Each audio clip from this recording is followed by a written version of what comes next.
رزق حلال دے مجھے اے میرے کبریا، دیتا ہوں تجھ کو آستا تیرے حبیب کا، دیتا ہوں تجھ کو آستا تیرے حبیب کا۔ الحمدللہ رب العالمین والصلاة والسلام علی سید المرسلین، اما بعد فاعوذ باللہ من الشیطان الرجیم، بسم اللہ الرحمن الرحیم۔ الصلاة والسلام علیک یا رسول اللہ وعلی آلک وصحابک یا حبیب اللہ۔ الصلاة والسلام علیک یا نبی اللہ وعلی آلک وصحابک یا نور اللہ۔ مدنی چینل کے ناظرین، سلسلہ احکام تجارت کے ساتھ حاضر ہیں، اور آج کا جو احکام تجارت ہے بالخصوص موضوع رکھا ہے وہ ہے زکوٰۃ کے احکام۔ اللہ عز و جل کے محبوب دانہ غیوب صلی اللہ علیہ وسلم کا فرمان تقرب نشان ہے، بے شک بروز قیامت لوگوں میں سے میرے قریب تر وہ ہوگا جو مجھ پر سب سے زیادہ درود بھیجے۔ صلو علی الحبیب صلی اللہ تعالی علی محمد صلی اللہ تعالی علیہ وسلم۔ مدنی چینل کے ناظرین، ہمارے سلسلے کی خصوصیت جو ہے وہ یہ ہے کہ دارالفتہ اہل سنت کے مفتی صاحب مفتی علی اصغر عطاری صاحب ہمارے ساتھ الحمدللہ عز و جل موجود ہوتے ہیں، آپ کے سوالات کے جوابات دیتے ہیں۔ سوالات کی طرف بڑھتے ہیں، جی ہمیں سوالات دے دیجیے۔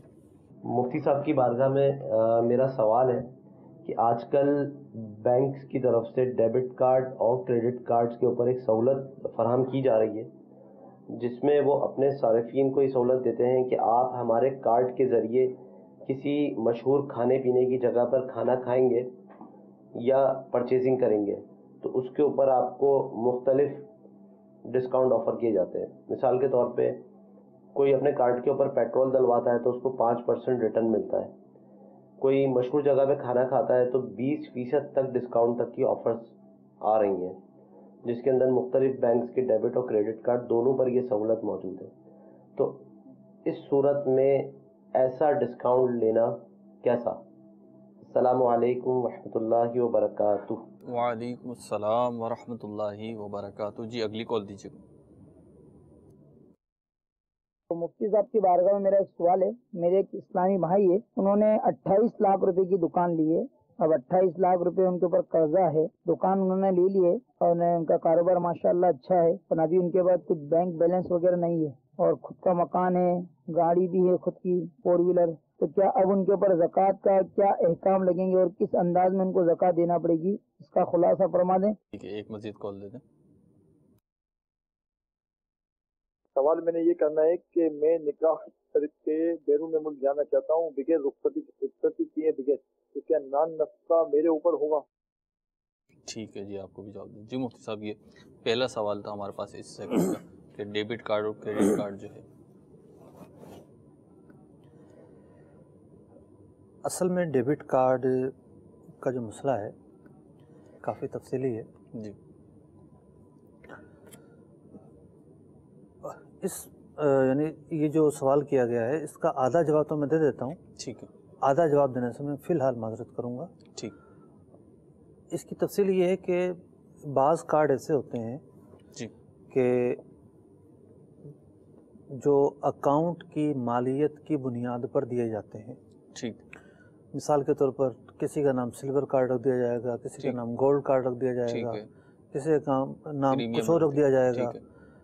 تو ان کے درمیان فرق یہ ہوتا ہے کہ کم مالیت کا جو کارڈ ہے وہ کم کیٹیگری کا کہلاتا ہے، اس کو سلور کہا جائے گا۔ ٹھیک ہے۔ زیادہ مالیت کا جو کارڈ ہے اسے گولڈن اکاؤنٹ میں جو پیسے ہیں اس کے کارڈ کہا جائے گا، یعنی اکاؤنٹ میں جو پیسے ہیں۔ ٹھیک۔ یعنی اگر آپ اپنے اکاؤنٹ کے اندر اتنے لاکھ روپے رکھیں گے تو بینک آپ کو یہ کارڈ دے گا، ٹھیک، اور اتنے لاکھ رکھیں گے تو آپ کو یہ کارڈ دے گا۔ ٹھیک۔ اب اس کارڈ کا جو استعمال ہے وہ یہ ہے کہ بندہ اس کو کہیں یوز کرے، ٹھیک ہے، اس کے اپنے پیسے ہیں، ٹھیک، اپنے پیسے ہونے کے تعلق سے تو کوئی کلام نہیں تھا نا۔ ٹھیک ہے۔ لیکن اب ان کارڈز کی بنیاد پر بینکوں نے جو بینیفٹ دینا شروع کیے ہیں، ٹھیک، وہاں سے اصل سوالات شروع ہوئے ہیں۔ ٹھیک، بہت سارے سوالات شروع ہوئے ہیں۔ ٹھیک۔ اب جو رقم کرنٹ اکاؤنٹ میں بھی رکھی گئی ہے، ٹھیک ہے، وہ رقم قرضہ ہے، ٹھیک، ہم نے بطور قرض دی ہوئی ہے، ٹھیک، بطور امانت کے لیجیے آپ، صحیح، لیکن فقہی اعتبار سے وہ قرض ہی کے حکم میں آتی ہے، ٹھیک، کہ بینک اس کو صرف کرتا ہے، اس کو اس کا اختیار دیا جاتا ہے۔ ٹھیک، تو اب جس کو ہم نے قرض دیا ہے وہ ہمیں اس قرضے کی بنیاد پر جی، تحفے، تحائف اور بیش قیمت جو ہے وہ انعامات دینا شروع کر دے، اور بنیاد یہ ہو کہ اگر آپ کے اتنے لاکھ ہوں گے تو انعامات ملیں گے، ٹھیک، اتنے لاکھ نہیں ہوں گے تو انعامات نہیں ملیں گے، صحیح، یہ بنیاد بنا لے۔ ٹھیک ہے، تو اب یہ بنیاد بنانے کا جو پس منظر ہے وہ واضح کرتا ہے کہ قرضے کی کمی بیشی کی بنیاد پر یہ فرق آ رہا ہے۔ صحیح، تو کچھ کارڈ تو ایسے ہیں کہ جس میں ملنے والی سہولیات کا تعلق مالیت کے فرق کے ساتھ ہوتا ہے، ٹھیک ہے، ایسا نہیں ہے کہ ہر ایک کو یہ سہولیات ملتی ہوں۔ ٹھیک ہے، مثال کے طور پر ایئرپورٹ کے جو لاؤنج میں وی آئی پی لاؤنج ہے، جی، وہاں جا کر آپ بوفے یوز کر سکتے ہیں، ٹھیک ہے، مفت ہوتا ہے وہ، ٹھیک ہے، بس آپ کے پاس کارڈ ہونا چاہیے، آپ کو زیادہ 1 روپیہ 2 روپیہ لگتا ہے۔ ٹھیک ہے، اچھا جی، سوال کیا جائے کہ بھئی یہ جو سہولت ہے یہ ہر ڈیبٹ کارڈ والے کو ملتی ہے؟ جواب ملے گا کہ نہیں، ٹھیک، ہر ڈیبٹ کارڈ والے کو نہیں ملتی۔ جس کے پاس فلاں کارڈ ہوگا، ٹھیک ہے، بھئی وہ فلاں کارڈ کیسے ملے گا؟ جس کے اکاؤنٹ میں زیادہ رقم ہوتی ہو اس کو وہ کارڈ ملے گا۔ ٹھیک ہے، تو اب علماء کی طرف سے اب یہ جواب دیا جائے گا کہ اگر معاملہ ایسا ہے جی، کہ وہ سہولیات سب کو نہیں مل رہی ٹھیک ہے، بلکہ رقم کے فرق سے مل رہی ہیں، ٹھیک ہے، کہ جس کا قرضہ اتنا ہوگا، ٹھیک، جو اتنا قرضہ دے گا اس کو یہ صورت ملے گی، اوروں کو نہیں ملے گی، ٹھیک، تو اس کے تو سود ہونے میں کوئی شک نہیں ہے نا۔ ٹھیک ہے، رقم پہ مل رہا ہے گویا کہ، مطلب کہ وہ کارڈ جس کے اندر جس کے بدلے میں ملنے والی سہولیات جی، سے فائدہ اٹھایا جاتا ہے، وہ کارڈ ایسا ہے جی، کہ اس کے نیچے والا جو اکاؤنٹ ہے اس کو سہولیات نہیں مل رہی، اس کو مل رہی ہیں، ٹھیک، تو صاف ظاہر ہے جو قرضہ آپ نے دیا ہوا ہے بینک کو، اس کے بدلے میں آپ کو یہ نفع دے رہی ہے۔ یہ جو صورت ہے بڑی واضح ہے، اس میں کوئی خفا نہیں ہے۔ دعوت اسلامی کی ایک تو مجلس دارالفتہ ہے، ٹھیک ہے،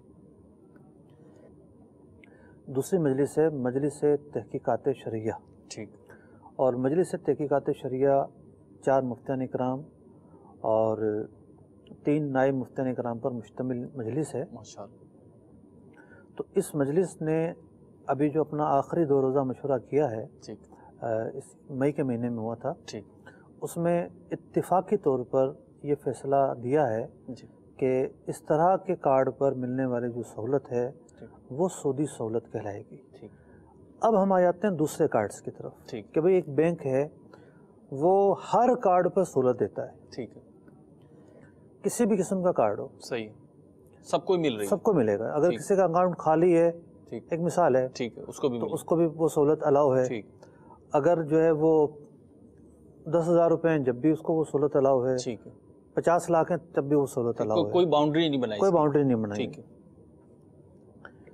اب سوال یہ پیدا ہوتا ہے کہ بھی اب کیا حکم ہوگا؟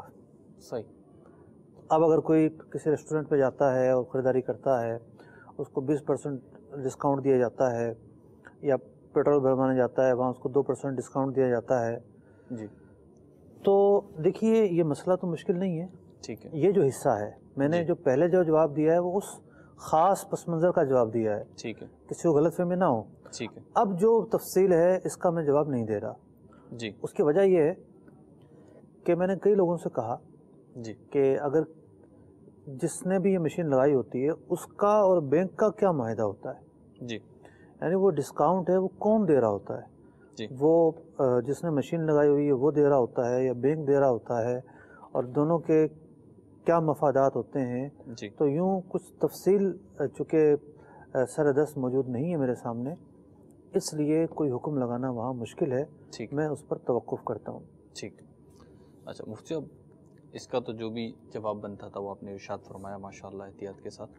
اب یہ دوسرا جو ہمارے پاس سوال آیا تھا کہ 28 لاکھ کی دکان لی، 28 لاکھ کا قرض ہے، گھر بھی ہے اور گاڑی بھی ہے، زکوٰۃ کا حکم بیان فرما دیں۔ نہیں، سائل نے کہا خلاصہ بیان کر دیں. جی. تو جی خلاصہ تو تفصیل کا ہوتا ہے نا. جی. ابھی تو کوئی تفصیل ہی نہیں ہے. ٹھیک. تو دکان اگر بیچنے کے لیے نہیں لی، رکھنے کے لیے لی ہے، ٹھیک، تو دکان پر جو ہے وہ زکوٰۃ نہیں ہوگی. ٹھیک ہے. تو اب قرضہ ہے تو قرضے کو نکال کر کتنا بیچتا ہے، ٹھیک، کیا کیا چیزیں ہیں، ٹھیک. کوئی ڈیٹیل یہاں پر بیان نہیں کچھ کی. تفصیل انہوں نے دی نہیں ہے، بس یہ چیزیں بتا دی ہیں 4. تو اگلا سوال تھا ہمارا کہ نکاح بھی آ گیا اور اس میں کچھ مالی معاملہ بھی آ گیا کہ نا نفقہ جو ہے وہ ان پہ واجب ہوگا یا نہیں ہوگا، رخصت ہی نہیں ہوئی. رخصت نہیں ہوئی. جی. نکاح ہوا ہے اور یہ خود بیرون ملک چلے گا، رخصتی ابھی نہیں ہوئی. دیکھیں رخصتی اگر نہ ہوئی ہو تو ظاہر بات ہے شوہر پر تو نان و نفقہ نہیں ہوگا. ٹھیک. اور بعض اوقات یہ ہوتا ہے کہ لڑکے والے چاہ رہے ہوتے ہیں کہ بھائی رخصتی ہو جائے. صحیح. لڑکے والوں کی طرف سے ٹال مٹول ہوتی ہے. ٹھیک. تو یہ طرز عمل بھی درست نہیں ہے. صحیح. نکاح کے جو مقاصد ہیں وہ پورے ہو جانے چاہیے. ٹھیک. اور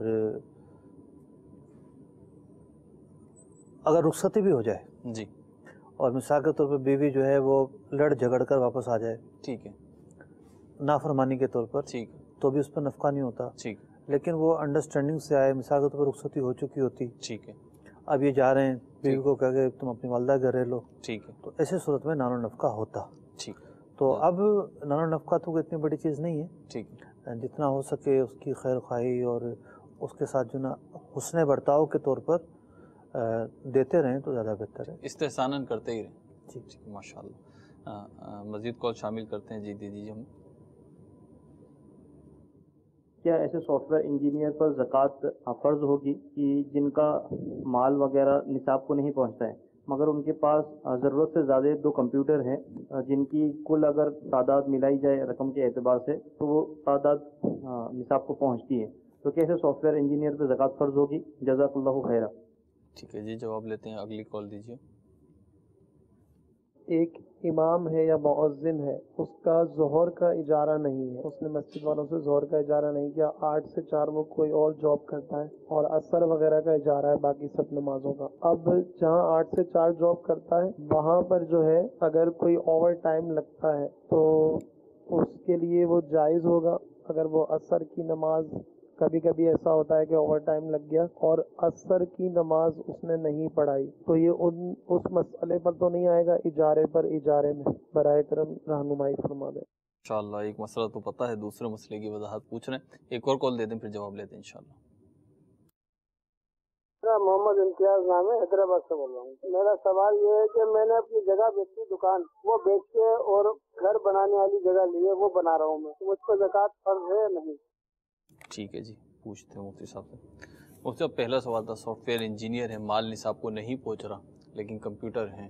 دیکھیں کوئی سافٹ ویئر انجینئر ہو جی یا ٹھیلا لگانے والا ہو، ٹھیک ہے، زکوٰۃ کا تعلق پیشوں پر یا بندوں پر ٹھیک، مبنی نہیں ہوتا. ٹھیک ہے، اصل چیز ہے اموال زکوٰۃ. ٹھیک ہے، قابل اموال زکوٰۃ اگر چیزیں موجود ہیں، وہ نصاب کو پہنچتے ہیں ٹھیک، تو زکوٰۃ فرض ہوگی. صحیح، اب سافٹ ویئر انجینئر نے کسی نے مثال کے طور پر کوئی سافٹ ویئر جو ہے وہ ہاؤس کھولا ہوا ہے، ٹھیک ہے، اب وہ بہت سارے لڑکے بیٹھ کے کام کرتے ہیں، صحیح، 20-50 کمپیوٹر رکھے ہوئے ہیں، ٹھیک ہے، تو یہ جو کمپیوٹر ہیں یہ مال نامی نہیں کہلائیں گے. صحیح، ان کمپیوٹرز پر زکوٰۃ نہیں ہوگی. ٹھیک ہے. انسٹرومنٹ سے گویا کہ یہ مشینری کی طرح ہے، ٹھیک ہے، یعنی ایک فیکٹری کے اندر ایک مشین لگی ہوئی ہے جو مال بناتی ہے، ٹھیک ہے، تو وہ جو مال بنانے والی مشین ہے اس پر زکوٰۃ فرض نہیں ہے اگرچہ وہ کروڑوں کی ہو.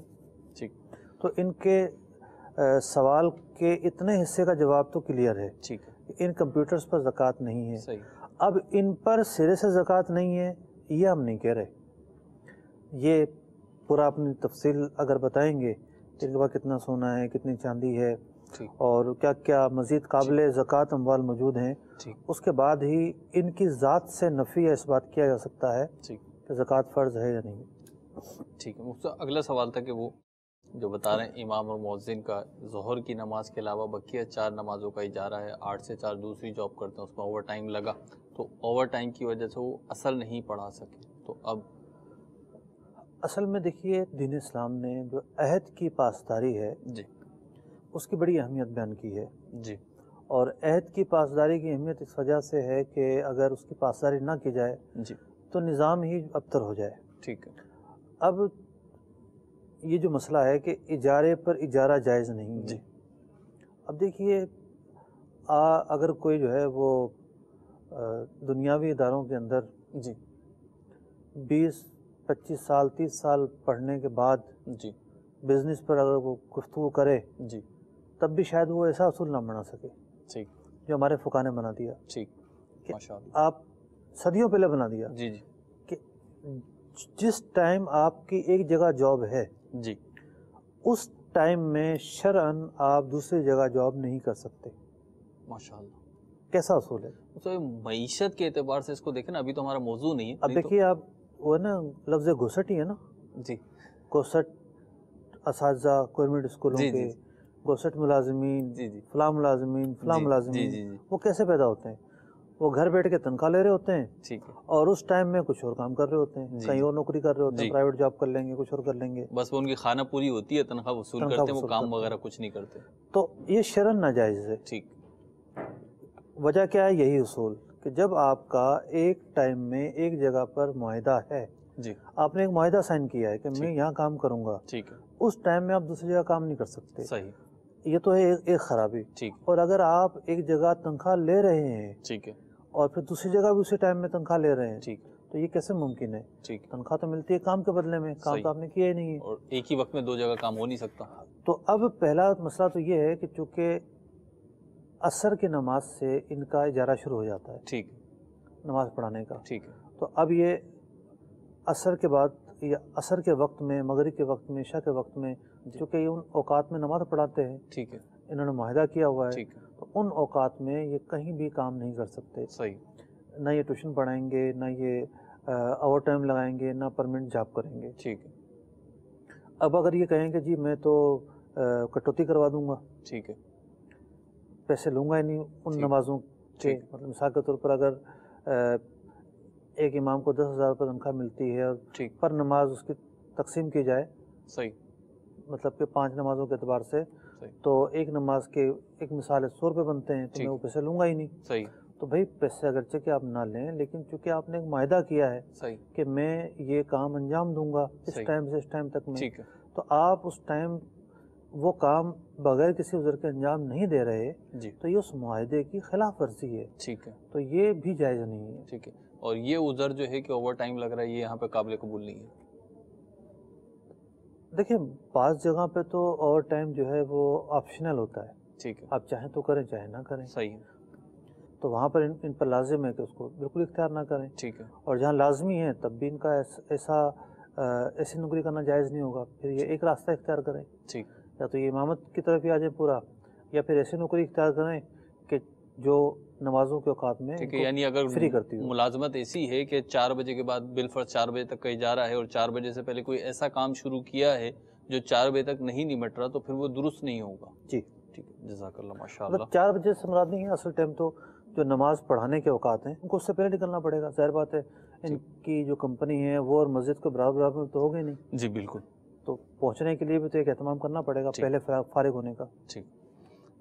مفتی اب اگلا سوال تھا ہمارا حیدرآباد سے امتیاز بھائی تھے کہ دکان بیچی ہے انہوں نے کہ یہ گھر بنانا چاہتے ہیں اور اب گھر بنا رہے ہیں، تو دکان کے بیچنے کی میں جو سمجھ سکا ہوں، دکان کے بیچنے کی جو رقم آئی ہے جسے اب یہ گھر پہ صرف کر رہے ہیں اس پہ زکوٰۃ ہوگی یا نہیں؟ دیکھیں انہوں نے کہا کہ دکان بیچ کے ہم نے پلاٹ لے لیا ہے، گھر بنا رہے ہیں، پلاٹ خرید لیا ہے، تو پلاٹ میں جو رقم چلی گئی ہے اس رقم پر تو زکوٰۃ نہیں ہے. ٹھیک ہے.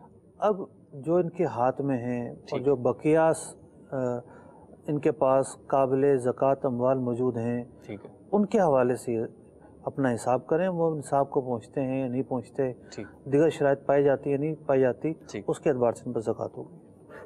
ٹھیک ہے. مزید کال سلسلے میں شامل کرتے ہیں. جی ہمیں دیجیے گا. میرا نام امیر جمال ہے، میں سعودی عرب سے بول رہا ہوں، اور میرا سوال یہ ہے مفتی صاحب سے کہ جو سونا، یعنی سونا نہیں، جو زیورات گھروں پہ ہوتے ہیں 3 تولہ ہو یا 10 تولہ ہو، اور وہ زیورات عورتیں استعمال کرتی ہے، تو جو استعمال میں ہیں تو اس سونے پہ زکوٰۃ فرض ہے یا نہیں؟ ٹھیک ہے جی، جواب دیتے ہیں. اگلی کال دیجیے.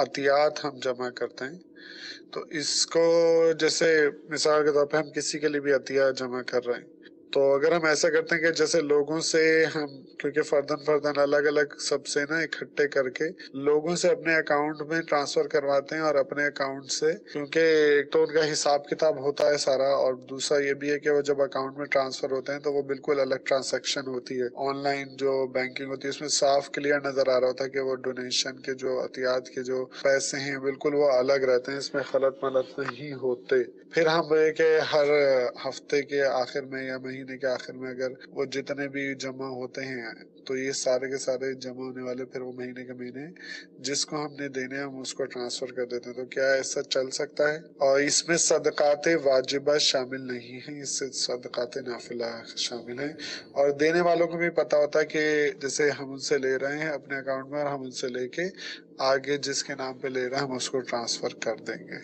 تو اس میں کوئی شرعی قباحت ہے کہ ہم بالکل مطلب لے ہی نہیں سکتے اور اگر نہیں لے سکتے تو کیوں نہیں لے سکتے اس کی کوئی علت اگر ہو تو پلیز بتا دیجئے جزاک اللہ خیر ٹھیک ہے جی بیرون ملک سے سوال لگ رہا ہے اس کا بھی جواب لیتے ہیں ایک کال اور دے دیجیے بات کر رہا ہوں اسلام آباد سے سر میرا سوال یہ ہے کہ اگر ہمارے پاس سونا ہے اس پر اس کی مالیت یا اس کا جو وزن ہے وہ پتہ نہیں ہے تو اس کی زکوٰۃ کب اتار دیں اور دوسری بات یہ کہ اگر زکوٰۃ کتنے پیسے ہوں پاس تو واجب ہے یا فرض ہے ٹھیک ہے جی آپ کا بھی جواب ہے جی مفتی صاحب پہلے جمال بھائی تھے ہمارے جمال صاحب عرب شریف سے کہ جو زیور گھر پر استعمال میں اس پہ زکوٰۃ فرض ہوگی یا نہیں ہوگی دیکھیں سونا جو ہے وہ کسی بھی شیپ میں موجود ہے وہ بسکٹ کی شکل میں ہو وہ زیورات کی شکل میں ہو وہ سکوں کی شکل میں ہو ٹھیک ہے سونا ایک مال نامی ہے یعنی قابل زکوٰۃ مال ہے ٹھیک ہے یہ زیور استعمال میں ہو یا نہ ہو ٹھیک ہے بہر صورت اسے قابل زکوٰۃ مال تصور کیا جائے گا ٹھیک ہے اب پھر اس کا حساب لگایا جائے گا صحیح کہ سال گزرنے کی شرط پائی جاتی ہے نہیں نصاب کی شرط پائی جاتی ہے نہیں ٹھیک ہے اور جتنا مال موجود ہے چلو نصاب کو ہی پہنچ گیا ٹھیک ہے خود مستقل طور پر تنہا یا دیگر اموال زکوٰۃ کو ملا کر جی لیکن قرضہ اتنا ہے کہ قرضے کو نکالے کچھ بچتا ہی نہیں تو تمام شرائط کو دیکھتے ہوئے ٹھیک شرائط پائی جاتی ہیں تو زکوٰۃ فرض ہوگی تو یہ کہنا یہ سوچنا کہ چونکہ یہ گھروں کے استعمال کا ہے جی اس لیے اس پر زکوٰۃ نہیں بنے گی یہ درست نہیں ہے ٹھیک اگلا سوال جو تھا یہ عطیات جمع کرتے ہیں اپنے اکاؤنٹ میں کر لیتے ہیں پھر ہفتے یا مہینے کے اختتام پہ جس کے لیے جمع کرتے ہیں وہاں دے دیتے ہیں چونکہ ان کا سوال صدقات نافلہ سے متعلق ہے جی صدقات کی دو قسمیں ہوتی ہیں ٹھیک ایک صدقات ہوتے ہیں صدقات واجبہ ٹھیک ہے زکوٰۃ صدقات واجبہ میں ہے جی عشر صدقات واجبہ میں ہے پھر فطرہ ہے صدقہ فطر صدقات واجبہ میں ہے نظر کی اماؤنٹ ٹھیک ہے قسم کے کفارے ٹھیک ہے اسی طریقے سے احرام وغیرہ کی پابندیوں کی خلاف ورزی کی وجہ سے ٹھیک ہے یا مناسک حج کی پابندیوں کی خلاف ورزیوں کی وجہ سے جو صدقات نکالے جاتے ہیں وہ بھی صدقات واجبہ میں ہیں صحیح تو اور بھی ممکن ہے ایک آدھ اور صدقات واجبہ کے سامنے آئے ٹھیک اب کسی نے قربانی نہیں کی وہ آئندہ قربانی کرنا چاہتا ہے تو اب وہ جو گوشت ہوگا وہ گوشت بھی صدقات واجبہ میں کہلائے گا ٹھیک دم کی جو قربانی ہے وہ بھی صدقات واجبہ میں شامل ہوگی ٹھیک تو صدقات واجبہ کے جو احکام ہیں وہ بہت یعنی یوں سمجھیے کہ الگ ہوتے ہیں ٹھیک الگ ہونے کے علاوہ ان کی احتیاطیں زیادہ ہوتی ہیں نازک مسئلہ ہے یعنی ایک سب سے موٹا جو اصول ہے صدقات واجبہ کے پیچھے جی وہ یہ ہوتا ہے کہ وہ چیز شرعی فقیر ہی تک پہنچے گی ٹھیک ہے اس کے اندر اباحت نہیں ہوتی اس کے اندر یہ نہیں ہوتا کہ جناب مزید غنی کو بھی دے دیں غیر غنی کو بھی دے دیں ایسا نہیں ہوتا صحیح تو اسی طریقے سے جو تاوان وغیرہ کے پیسے ہوتے ہیں بعض صورتوں میں جب مالک موجود نہیں ہوتا تو وہ بھی فقیر پہ تصدق کیا جاتا ہے تو یہ بھی صدقات واجبہ کے اندر چلا جائے گا تو صدقات واجبہ کے جو احکام ہیں وہ قدر سخت ہیں. ٹھیک. وہاں جو ہے وہ پیسوں کے خلط کے معاملات، دیگر معاملات کچھ تفصیل رکھتے ہیں. ٹھیک. لیکن جو صدقات نافلہ ہیں اس کے احکام قدر نرم ہیں. ٹھیک. اور جب مالکان کو پتہ ہے کہ یہ رقم بینک کے ذریعے جی متعلقہ جو امر سمجھے کہ اعمال بر کے کام ہیں، ٹھیک ہے، یا جو دین اسلام کی خدمت کے تعلق سے ترویج اسلام کے کام ہیں، تعلیم و تعلم کے کام ہیں، نیکی کی دعوت پر مشتمل کام ہیں، یہ جو بھی وہ کام ہے جہاں صدقات نافلہ طلب کرنا اور خرچ کرنا جائز ہے اور جائز نہیں باعث ثواب ہے، تو وہاں بھیجے جا سکتے ہیں. صحیح. اور بھیجنے والے کو پتہ ہے کہ یہ رقم وہاں پر بینک کے ذریعے جائے گی. ٹھیک ہے. تو اب اصل اشکال یہ ہے کہ جب بینک کے ذریعے جائے گی تو بینک میں دیں گے تو اب وہ مکس ہو جائے گی. ٹھیک ہے. خرچ ہو جائے گی، بینک وہی رقم تھوڑی لوٹائے گا. ٹھیک ہے. نوٹ وہی نہیں رہے گا. تو چونکہ بھیجنے والے کو پتہ ہے، ٹھیک ہے، اس لیے درمیان میں جو بھی تصرفات ہو رہے ہیں جی بھیجنے والا اس کا مالک ہے. صحیح. جب تک رقم پہنچے گی نہیں متعلقہ شخص تک یا ادارے تک، ٹھیک، اس وقت تک 100% بھیجنے والے کی ملکیت برقرار ہوگی. ٹھیک ہے. تو جب اس کی ملکیت میں ہے اور وہ اجازت دے رہا ہے، اسے انڈرسٹوڈ ہے، ٹھیک، خاص طور پر موجودہ زمانے کے اندر. ٹھیک ہے. تو اب جو بھی مراحل ہیں ان کے گزرنے سے کسی قسم کا کوئی فرق نہیں پڑے گا. ٹھیک. اور یہ لے سکتے ہیں، بھیج سکتے ہیں، کوئی کلام نہیں ہے. ذاتی اکاؤنٹ. تو ان کا جو سوال تھا کہ علت بتائیں، تو علت کوئی نہیں ہے جی. ٹھیک. جب مسئلہ ہم نے ناجائز ہی نہیں کہا، ٹھیک ہے، تو علت تو انہوں نے صورت میں پوچھی تھی نا. ٹھیک ہے. کہ ناجائز ہے تو پھر اس کی کیا علت ہے؟ ٹھیک. ہم تو ناجائز نہیں کہہ رہے. ٹھیک ہے، جائز ہے. رخصت کی صورت بتا رہے ہیں. ٹھیک. مفتی صاحب اگلا سوال اسلام آباد سے تھا کہ سونے کی مالیت اور وزن معلوم نہیں ہے، زکوٰۃ کیسے دیں؟ اور دوسرا یہ بھی تھا کہ ایک شک کے نصاب کتنا ہے؟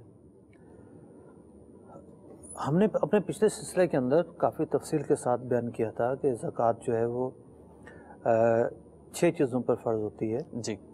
نمبر 1 سونا، نمبر 2 چاندی، number 3 currency, number 4 prize bond, number 5 مال تجارت، جی، اور نمبر 6 چرائی کے وہ جانور جنہیں خرید کر چارہ نہ ڈالنا پڑے، ٹھیک، بلکہ وہ سال کا اکثر حصہ چراگاہ وغیرہ میں سرکاری جگہوں میں چرتے ہوں. جی. اور اگر کرنسی کی زکوٰۃ کا پوچھ رہے ہیں تو 52.5 تولہ چاندی کی جو رقم بنتی ہے، جی، اس رقم کے برابر اگر کرنسی حاجت اصلیہ اور قرض سے زائد موجود ہے، جی، اور نصاب کا سال پورا ہو گیا ہے، تو اس وقت زکوٰۃ فرض ہوگی. اس وقت جو بن رہی ہے وہی 38,000 روپے سے کچھ زائد. پچھلے ہفتے غالباً 38,150 روپے بن رہے تھے اور آج بھی 10-20 روپے کے فرق سے وہی ہے. 34,125. 38 یا 34,125. کل کے اخبار میں نے جو پڑھا ہے وہ 35,000 بیان کیا گیا ہے. چاندی کی رقم سے ہم لگا. اچھا جی. اب مال تجارت جو ہے وہ بھی 52.5 تولہ چاندی کی قیمت، ٹھیک ہے، کے حساب سے دیکھیں گے. سونا جو ہے 7.5 تولہ ہونا چاہیے. ٹھیک ہے. لیکن اگر سونا 7.5 تولہ سے کم ہے، ٹھیک ہے، لیکن ساتھ میں کرنسی ہے، ساتھ میں مال تجارت ہے، ساتھ میں پرائز بانڈ ہیں، پھر سونے کو اور دیگر اموال زکوٰۃ کو ملائیں گے. ٹھیک. مثال کے طور پر 2 تولہ سونا ہے اور 5,000 روپے ہیں. ٹھیک ہے. جب ان کی قیمت بنائی تو 52.5 تولہ چاندی کی قیمت سے زیادہ پہنچتی ہے. ٹھیک ہے. تو لا محالہ اتنا مال ہو گیا جو نصاب کو پہنچتا ہے. ٹھیک ہے. تو یہ ہے زکوٰۃ نکالنے کے 1 یا 2 اصول، لیکن اس کے لیے آپ کو اور بھی اصول سیکھنے پڑیں گے. اس قدر مختصر سلسلے کے اندر تمام چیزیں تو بیان نہیں ہو سکتی. فتاوی اہل سنت زکوٰۃ کے موضوع پر موجود ہے، 400 کے قریب اس میں صرف زکوٰۃ کے متعلق فتاوی موجود ہیں. اگر آپ وہ پڑھیں احکام زکوٰۃ کے نام سے، دعوت اسلامی کی ویب سائٹ پر بھی ہوگا، تو اس کے پڑھنے سے آپ کو بہت سارے سوالات کا جواب مل جائے گا. ایک اور کتاب بھی ہے فیضان زکوٰۃ، وہ بھی مکتبۃ المدینہ نے شائع کی، وہ بھی دیکھ سکتے ہیں. تو ان کا جو سوال تھا جو میں سمجھ پایا وہ میں یہاں پہ عرض کر دوں کہ یہ کہنا سونے کی مالیت تو وزن معلوم نہیں ہے. اصل میں زیورات جب بنتے ہیں نا تو اس میں بہت ساری چیزیں لگی ہوئی ہوتی ہیں. اب وہ سلپ وغیرہ کھو گئی ہے، وزن معلوم نہیں ہے، مالیت پتہ نہیں ہے، تو اب اس کی زکوٰۃ کیسے نکالے کہ نہ وزن پتہ ہے اور نہ اس کا ہی مالیت پتہ ہے. تو اس کی زکوٰۃ کیسے نکالیں، وزن کیسے معلوم کریں اور اس کی مالیت کا تخمینہ کیسے لگائیں، اس بارے میں کیا ارشاد فرمائیں گے آپ؟ جس پر زکوٰۃ فرض ہے نا جی، اس پر ان چیزوں کا حساب رکھنا ٹھیک ہے، جن پر زکوٰۃ ہو رہی ہے، ٹھیک ہے، وہ بھی فرض ہے۔ ٹھیک، وجہ کیا ہے؟ جیسے ایک آدمی کی دکان ہے کریانے کی، جی، اب اس کا سب سے پہلا جو نا وہ عذر یہ ہوتا ہے کہ ہم حساب کیسے لگائیں جناب؟ ٹھیک، کیسے لگائیں؟ حساب لگانا کوئی راکٹ سائنس ہے؟ ٹھیک ہے، بہت آرام سے بندہ حساب لگا سکتا ہے، لگانا چاہے گا لگا لے گا، بہت آرام سے لگا سکتا ہے۔ ٹھیک ہے، تو ہوتا کیا ہے کہ حساب اگر وہ نہیں رکھے گا جی، تو اس بات کا احتمال موجود ہے کہ زکوٰۃ زیادہ بنتی ہو یا کم نکالے۔ ٹھیک ہے، تو جب تک حساب نہیں لگائے گا اسے پتہ کیسے چلے گا؟ ٹھیک، تو اس لیے ان چیزوں کا حساب رکھنا بھی شرعاً واجب ہوگا، ٹھیک، اور حساب نہ رکھنا کوتاہی تصور کیا جائے گا، ٹھیک، بندہ گناہ گار ہوگا۔ ٹھیک، تو ایک ہی دفعہ کا کام ہے، ٹھیک، لے جائیں سنار کے پاس، بتا دے گا آرام کے اور مدنی چینل کے ناظرین کے لیے یہ مشورہ بھی اگر ہم عرض کر دیں تو میرا خیال ہے مناسب رہے گا کہ جب زیورات خریدیں بالخصوص تو اس کی سلپ وغیرہ پہ وزن لکھا ہوا ہوتا ہے، وہ سلپ پہ بھی اعتبار نہ کریں، کسی مخصوص ڈائری وغیرہ پہ لکھ لیں تو سہولت رہے گی۔ مجھ سے ابھی ایک مطلب کثیر الوقوع ہے، گھروں میں بہت زیادہ ہوتا ہے کہ اب وہ زیورات آئیں اس کا وزن وغیرہ بھول گئے، کنفرم وزن جو ہے وہ بھول گئے۔ اصل میں زیورات کی وارنٹی نہیں ہوتی نا، جن چیزوں کی وارنٹی ہوتی ہے تو ان کی سلپ سنبھال کے رکھی جاتی ہے، ٹھیک ہے، یہ ہے۔ لیکن سناروں کی سلپ گھر میں سنبھال کے تو رکھی جاتی ہیں جی، کہ لین دین اگر ہوتا ہے تو وہ اس کی بنیاد پر ٹھیک، وہ کام آتی ہیں۔ بہرحال آپ اس میں کسی سنار سے بھی معاونت لے سکتے ہیں، اسے مشورہ کر سکتے ہیں اور آپ کی ترکیب بن سکتی ہے۔ اللہ تعالیٰ ہمیں ان چیزوں کا بھی حساب رکھنے کی توفیق عطا فرمائے تاکہ ہم اپنا فرض پورا ادا کر سکیں۔ مزید کال شامل سلسلہ کرتے ہیں۔ جی، زکوٰۃ کے تعلق سے میرا ایک سوال تھا کہ جیسے میرا جو ہے حج عمرہ کا کاروبار ہے اور اس میں ہم حاجیوں سے ایڈوانس میں جو پیسہ لیتے ہیں سال بھر پہلے، 6 مہینہ پہلے، تو اب یہ پیسہ جو ہے ہمارے پاس اکاؤنٹ میں رہتا ہے اور کچھ ہمارے پاس قرض بھی ہوتا ہے، تو ابھی پیسہ ہم لوگ پہلے سے جمع کر کے رکھتے ہیں، 6 مہینے بعد یا سال بھر بعد جب ان کو جانا ہے تو اس سے پہلے ہم اس پیسے کا استعمال کرتے ہیں۔ اب یہ جو پیسہ ہمارے پاس موجود ہے اور اسی سے ہم جو ہے ہمارا خرچ بھی نکالتے ہیں، ہمارے پاس میں بھی پیسہ لے لیتے ہیں، جیسے ہم کو ضرورت ہے اسی میں سے خرچ کرتے ہیں، پھر یہ کبھی پیسہ یہ بھی ختم ہو جاتا ہے اکاؤنٹ میں سے جیسے ضرورت پڑتی ہے ویسا۔ تو سوال یہ تھا کہ اب یہ جو پیسہ ہمارے پاس اگر پڑا ہے، اب اس کے بعد پھر کوئی دوسرا پیسہ آ جاتا ہے، تو اسی طریقے سے اکاؤنٹ میں کبھی ہمارے پاس میں پیسہ رہتا ہی ہے، اکثر یہی حال ہوتا ہے کہ مطلب 2 لاکھ 5 لاکھ 4 لاکھ روپیہ یا 10 لاکھ روپیہ جیسا بھی ہے، تو یہ اکاؤنٹ میں رہتا ہے ہمارے، تو کیا اس پیسے پر بھی زکوٰۃ ہمارے اوپر جو واجب ہوگی یا نہیں ہوگی؟ برائے کرم رہنمائی فرمائیں۔ السلام علیکم ورحمۃ اللہ وبرکاتہ۔ لیجا تو یہ بتا رہا کہ ہند سے ہیں، اب مختلف ملکوں میں حج عمرہ کے تعلق سے مختلف سسٹم ہوتے ہیں۔ ٹھیک ہے، اب مثال کے طور پر پاکستان کے اندر زیادہ کوئی یہ جو مہینہ چل رہا ہے عید تک موقع ہوگا حج پر جانے کا، اس کے بعد پھر جو پرائیویٹ سروسز ہیں وہ بھی بند ہو جاتی ہیں۔ اب یو کے وغیرہ میں ایسا نہیں ہوتا، ٹھیک ہے، وہاں یہ آپشن آخر تک کھلے رہتے ہیں۔ ٹھیک ہے، تو یوں ملکوں کے نظام کے اعتبار سے کافی فرق آتا ہے۔ چلا اب یہ سوال گفتگو چلی پڑی تو میں جواب عرض کروں۔ جی، اب انہوں نے جو پیسہ لیا ہے، جی، تو اب جو پیسہ انہوں نے لیا ہے تو وہ کس طور پر لیا ہے؟ ٹھیک ہے، اصل چیز یہ ہے نا جی، کہ اس طور پر لیا ہے کہ انہوں نے آگے بلڈنگیں جو ہیں بک کروا رکھی ہیں، صحیح، ٹھیک ہے، اس طور پر لیا ہے کہ انہوں نے جو ہے نا وہ جہاز کے ٹکٹ جو ہے نا بک کروانے ہیں، ٹھیک، یا اس طور پر لیا ہے کہ صرف انہوں نے جس طرح ایک بیانہ دیا جاتا ہے ایڈوانس کے طور پر، ایک بیانہ جو ہے اپنے پاس رکھا ہے، جی، تو اب یہ واضح نہیں ہو رہا ٹھیک ہے کہ ان کے پاس جو پیسہ پڑا ہوا ہے اس کی حیثیت ہے کیا۔ صحیح، تو ان کے ساتھ کوئی 2 دن کی ڈیبیٹ کر کے یہ نتیجہ نکلے گا ٹھیک کہ جو پیسہ ان کے پاس ہے وہ ہے کیا اصل میں، ٹھیک، وہ قرض ہے، امانت ہے، یا ان کی ملکیت ہے۔ جی، جب تک یہ حیثیتیں متعین نہیں ہوں گی یہ کہنا مشکل ہے کہ اس پر زکوٰۃ فرض ہو رہی ہے یا نہیں ہو رہی۔ مزید کالز دے دیجیے۔ ہند میں اگر کوئی ماہر مفتی صاحب موجود ہیں، جی، یہ ان سے بھی رابطہ کر لیں، تو مسئلہ تھوڑا دقیق ہے، ان کو بیٹھ کر کئی نشستیں کر کے اپنی بات بتا کر یہ مسئلہ اس مسئلے کا جواب لینا پڑے گا، کیونکہ مختلف پہلوؤں سے مختلف احکام آئیں گے اس کے جی، تو آپ کو تفصیلات بتانی پڑیں گی، یا تو وہاں پہ کسی اچھے سنی عالم سے مل لیجیے، مفتی سے مل لیجیے، ہمیں مزید سوالات دیجیے۔ میرا نام اعجاز احمد ہے، میں سعودی عرب سے بول رہا ہوں۔ میرا سوال یہ ہے کہ میں ایک الیکٹریشین ہوں اور میرا سارا کام فون پر ہوتا ہے، کیا میں فارغ وقت میں کہیں دوسری جگہ کام کر سکتا ہوں؟ ٹھیک ہے جی، جواب دیتے ہیں۔ الیکٹریشین کا کام فون پر، کوئی ایسی ٹیکنالوجی ایجاد ہو گئی ہے کہ یہ فون پہ بجلی کو کہیں گے کہ بجلی رک جائے، بند ہو جائے، یا بٹن آن ہو جائے یا آف ہو جائے؟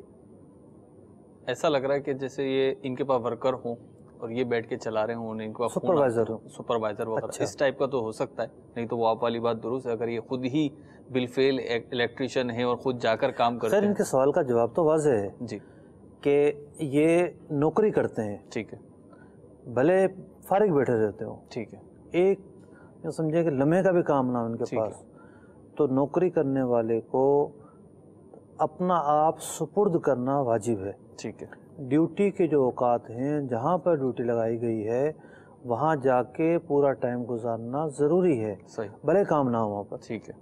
تو اب یہ کہنا کہ جی میرے پاس چونکہ وہ نہیں ہوتا، کام نہیں ہے، فارغ ہوں، کام نہیں ہوتا، فارغ ہوں، کوئی اور نوکری کر لوں، یہ جائز نہیں ہے۔ ٹھیک جی، اگلی کال۔ نعیم ڈار برسل بیلجیم سے بول رہا ہوں۔ ہم بہت زیادہ بزنس کرتے ہیں، تو ہمارے پاس پیسہ آتا ہے، اسے ہم مال لے لیتے ہیں، کبھی پلاٹ لے لیا، کوٹھیاں لے لی، ہمارے پاکستان میں پلاٹ بھی ہیں، کوٹھیاں بھی ہیں۔ آپ زکوٰۃ کا حکم یہ ہے کہ جب آپ کے پاس پیسہ بچ جائے تو اس پہ زکوٰۃ دینی ہے۔ تو ہماری سمجھ میں یہ بات ہے، ہم تو پیسہ بچاتے نہیں، ہمارے پاس پیسہ آیا ہم نے پلاٹ لے لیا، ہمارے پاس پیسہ آیا میں نے دکان کے لیے مال لیا، میرے گوداموں میں مال پڑا ہے وہ میں لے کے بیچتا ہوں۔ تو میں نے پوچھنا تھا کہ کیا ہمارے پلاٹوں پہ، ہمارے زیور پہ، ہماری جو بھی چیزیں ہیں، کیا ان پہ بھی زکوٰۃ لاگو ہے؟ ٹھیک ہے جی، جواب لیتے ہیں، اگر ایک اور کال ہے تو دیجیے ہمیں۔ میں ذیل سے بات کر رہا ہوں جی، میں نے یہ پوچھنا ہے ہم زکوٰۃ کس کو دے سکتے ہیں؟ مطلب اس کے پاس کیا کچھ ہو، ہمیں کیسے پتا چلے گا کہ ہم زکوٰۃ اس کو دے سکتے ہیں یا نہیں دے سکتے، اس کی مالی پوزیشن کیا ہو؟ ٹھیک ہے جی، آپ کا بھی جواب دیتے ہیں جی۔ مطلب بیلجیم سے یہ بزنس کرتے ہیں اور پیسہ تو اپنے پاس رکھتے نہیں، کچھ نہ کچھ خرید لیتے ہیں۔ پیسہ تو کسی بھی سیٹ کے پاس نہیں بچتا، سیٹ صاحب اپنا پیسہ بینک میں دیتے ہیں، بینک انویسٹ کر دیتا ہے، ٹھیک ہے، کہیں نہ کہیں انویسٹ میں لگا ہوتا ہے پیسہ، ٹھیک ہے۔ تو یہ قاعدہ کس نے بتایا ہے کہ جو پیسہ بچ جائے اس پر زکوٰۃ ہے؟ یہ تو قاعدہ کسی کتاب میں لکھا ہوا نہیں ہے، یہ غلط فہمی ہے، کسی بھی کتاب میں لکھا ہوا نہیں ہے۔ ٹھیک ہے، قاعدہ یہ ہے کہ مالدار لوگ غریبوں کو زکوٰۃ دیں گے، ٹھیک ہے، قاعدہ یہ ہے۔ ٹھیک ہے، کوٹھی والے مالدار ہیں نا تو وہ زکوٰۃ دیں گے غریبوں کو، ٹھیک ہے، کاروبار والے مالدار ہیں تو وہ زکوٰۃ دیں گے غریبوں کو، ٹھیک ہے۔ تو بچ جانے کا مطلب یہ ہے کہ حاجت اصلیہ سے زائد ہو، ٹھیک ہے۔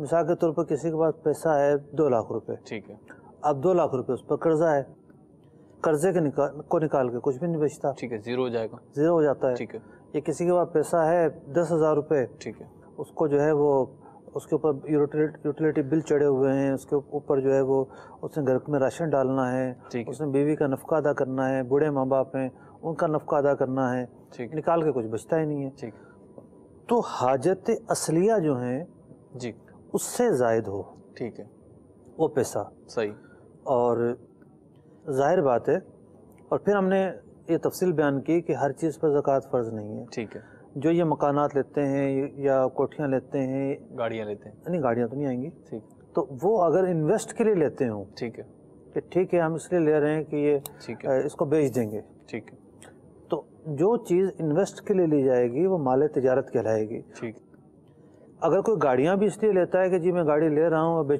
بیچوں گا اس کو، ٹھیک ہے، تو یہ بھی مال تجارت کہلائے گی، صحیح، تو اس پر بھی زکوٰۃ فرض ہوگی۔ لیکن اگر ذاتی استعمال کے لیے لے گا، گھر رہنے کے لیے لے گا، اولاد کو دینے کے لیے لے گا، کرائے پہ چلانے کے لیے لے گا، تو ان پر زکوٰۃ فرض نہیں ہوگی۔ اب زکوٰۃ کن چیزوں پر فرض ہوتی ہے اور کن چیزوں پر فرض نہیں ہوتی، یہ ایک مستقل موضوع ہے، اور اس کو آپ ضرور سمجھیں۔ اس سے آخری سوال تھا ہمارا کہ زکوٰۃ کس کو دے سکتے ہیں، اس کی مالی پوزیشن کیا ہو؟ یہ سمجھیں کہ ایک لکیر کھینچ دی شریعت نے، ٹھیک ہے، کہ جو اس کے اوپر ہے وہ زکوٰۃ نہیں لے سکتا، نہیں لے سکتا، جو اس کے نیچے ہے وہ زکوٰۃ لے سکتا ہے. ٹھیک ہے. تو ایک لکیر کھینچی ہوئی ہے. ٹھیک ہے. ایسا نہیں ہے جیسا کہ بعض برادریوں والے کرتے ہیں جی کہ لوگوں کو کہیں گے جی ہمیں زکوٰۃ جمع کرا، ہم غریبوں کو زکوٰۃ دیں گے، اور زکوٰۃ لوگوں کو جمع کروا دیتے ہیں. بھائی ٹھیک ہے، ہماری جماعت بنی ہوئی ہے یا ہماری برادری کے لوگ ہیں، ہم سے زکوٰۃ مانگ رہے ہیں، اب برادری والے، اور وہ انتظامیہ اگر یہ کرے کہ جو آ کے زیادہ رونا دھونا کرے اسے اٹھا کے دے دے. ٹھیک ہے. جو ہے سفارشی آ جائے اس کو اٹھا کے دے دیں. ٹھیک ہے. تو یہ معیار نہیں ہے زکوٰۃ. ریوڑیوں کی طرح نہ بانٹے. بالکل. ٹھیک ہے. زکوٰۃ دینے کا یہ معیار نہیں ہے. صحیح ہے. زکوٰۃ دینے کا ایک معیار ہے شرعی فقیر ہونا. ٹھیک ہے. جو بھی شخص شرعی فقیر ہے صرف اسے ہی زکوٰۃ دی جائے گی، اس کے علاوہ زکوٰۃ کی ادائیگی نہیں ہوتی. مدارس میں بھی براہ راست زکوٰۃ نہیں لگ سکتی.